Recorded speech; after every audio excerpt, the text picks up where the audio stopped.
Hey, I'm not. Hey, if I'm a police officer, you know what I'm saying. I think I'm sick today. I can't come into work. Cause imagine coming into work and you gotta fight off 40 armed cars.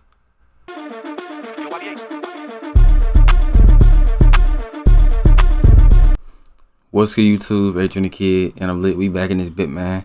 Today we got the insane way El Chapo escaped prison. You know what I'm saying?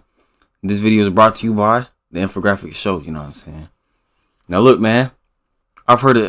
Bro, I think everybody's heard of El Chapo. You know what I'm saying? But to be honest, I don't really know. Like I know that he was. I think he broke out of prison a few times. You know what I'm saying? And yeah, you know what I'm saying. That's pretty much all I know. So look, man. Here to learn some more, you know what I'm saying, El Chapo. And he was in some, El Chapo, he's in some music, you know what I'm saying.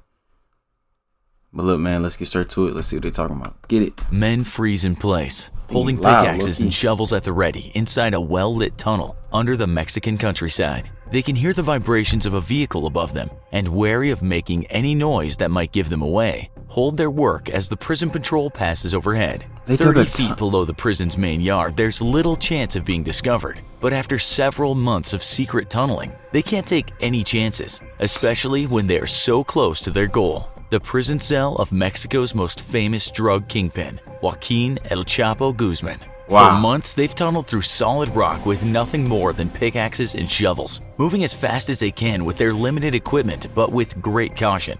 Nah, that is crazy. The work would go much faster if they could use modern tunnel digging equipment, like jackhammers and boring machines. But not only would that create noise that might give them away, it would draw a great deal of attention to their staging area, just a mile from the prison perimeter. Prior to tunnel digging, El Chapo's powerful drug cartel purchased a small plot of land as close to the prison as they could get and began constructing 2 small homes as a cover for their real intentions. Wow. The homes never made it past a rough brick outer shell though, because of course they would not be inhabited. Instead, they provided the cover needed to start construction on the tunnel that would set El Chapo free. But the tunnel crew was facing incredible pressure to finish as quickly as possible. Due to his history of escaping from prison and evading police raids, Mexican authorities could at any time transfer El Chapo to another prison in order to foil any possible escape attempts. Every day the tunnelers took to get their boss was another day the entire thing could be for nothing, and a new escape attempt in a completely different location would have to be devised. But that's not all. The unfinished buildings were beginning to draw attention from local officials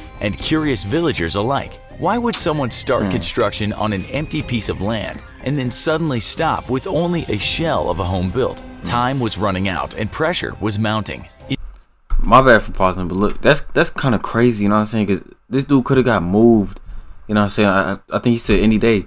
So all that work, you know what I'm saying? Imagine you're there for like 30 days straight, you know what I'm saying? In a half finished house, just for him to get moved, and man. Inside his cell, El Chapo was the model prisoner. Despite his long history of ordering some of the most horrific violence Mexico has ever seen, El Chapo maintained a cordial and even pleasant attitude with his prison guards and fellow inmates. His conversations over the phone were carefully monitored, his mail checked by prison officials, but not a single hint of the ongoing plot was ever revealed. El Chapo was a true professional by now and patient, but his patience was running out. The tunnel diggers faced a daunting task from the start, and they knew they had to move fast. Despite the incredible pressure on them, however, they managed to not only reach El Chapo before any potential prison transfer, but they wound up breaking through to El Chapo's cell just 16 months into his prison stay. The tunnel they constructed was sophisticated, impressing officials who would later remark that a tunnel of that magnitude should have taken 18 months to 2 years to construct. Its walls were reinforced when needed with wooden paneling, and a generator pumped fresh air through a mile-long ventilation system to keep the tunnel oxygenated. On the ground, the tunnelers had laid down rails and used a motorcycle to shuttle 2 carts, which were filled with dirt back and forth along the shaft. Once El Chapo was reached, he would ride on that same motorcycle and quickly shuttle the mile distance to freedom. All that dirt, though, had to go somewhere, and so the tunnelers cleverly transferred it to the tunnel opening, where others would spread the dirt around on the field outside, rather than dump it in giant piles, which would no doubt draw attention. Still, the presence of fresh dirt littering acres of empty fields was sure to eventually draw attention, and questions that would not be easy to answer for the fake construction crew above ground. Suddenly though, in the middle of the night on July 12, 2015, the sound of metal scraping came from El Chapo's shower inside his cell. Moments later, the ceramic bottom of the shower popped free, and a friendly face greeted the imprisoned drug lord, beckoning him into the darkness below. Wasting no time, El Chapo ducked into the secret tunnel, climbing down 30 feet into a tunnel only as wide across as a man. But hey, that sounds like a fire movie. I don't know if they have movies on El Chapo or like just movies like this in general, but you know, it's like prison escape. Your homies digging for 18 months, I think it said. I forgot. You know what I'm saying? But that is crazy. And then they pop open your shower. You can't even take a bath no more, bro. Now you stink. Now you stink. You're finna get up in the hole and you're finna be free. That is crazy.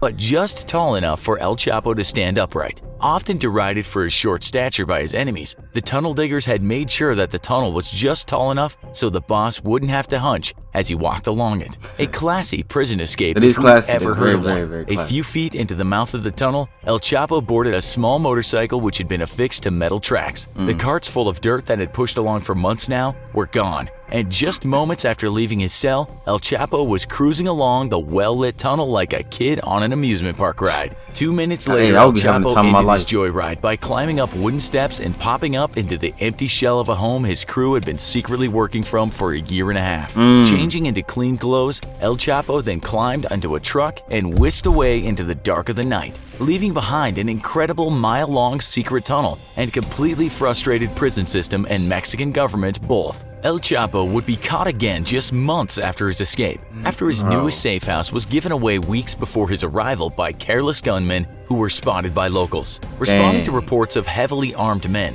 Mexican officials put the house under surveillance and intercepted communications saying that grandma or aunt was coming to visit. Realizing this had to be a high-value target, officials waited for their chance to strike. 1 month later, Mexican Special Forces soldiers raided the home and killed several bodyguards, but El Chapo and one of his most senior lieutenants escaped via, you guessed it, a secret tunnel. Nah, that is crazy, bruh. I had something else to say. Popping up a mile from the home, the two stole a vehicle at gunpoint, though the driver immediately reported it to the police. After issuing an alert for the stolen vehicle, the federal police officers discovered the stolen car and placed the two fugitives under arrest. Jeez. El Chapo, however, wouldn't go without at least trying to buy his freedom. Knowing how easily corruptible public officials had been in the past, El Chapo bribed the police officers, offering them money, homes, and even lucrative jobs if they let him go. Little did the desperate kingpin know, however, that he was dealing with a brand new brand of Mexican police officer, one not as easily corrupted as his predecessors. All four officers refused El Chapo, after which his offers of honey turned into vinegar, telling the police officers that they were all going to die. The four officers sent pictures to El Chapo to their superiors, only to be warned that the police had received a tip-off that 40 heavily armed assassins were en route to free El Chapo. With friendly forces still tied up at the compound, the officers were ordered to a nearby motel on the outskirts of town, where they holed themselves up in an empty room and prepared for a possible shootout for their lives. 40 armored cars? Chapo laughed, echoing his previous threats. Suddenly, a convoy of vehicles lit up the roadside, clearly headed for the lonely motel. The officers, armed with M16 assault rifles and pistols, prepared for what was surely their last stand. El Chapo taunted them, telling them they were about to face death. If I'm a police officer, you know what I'm saying? I think I'm sick today. I can't come into work. Cause imagine coming into work and you gotta fight off 40 armed cars. It's armed cars, right? I don't even know what to say. That is crazy, bro. I'm not showing up to work.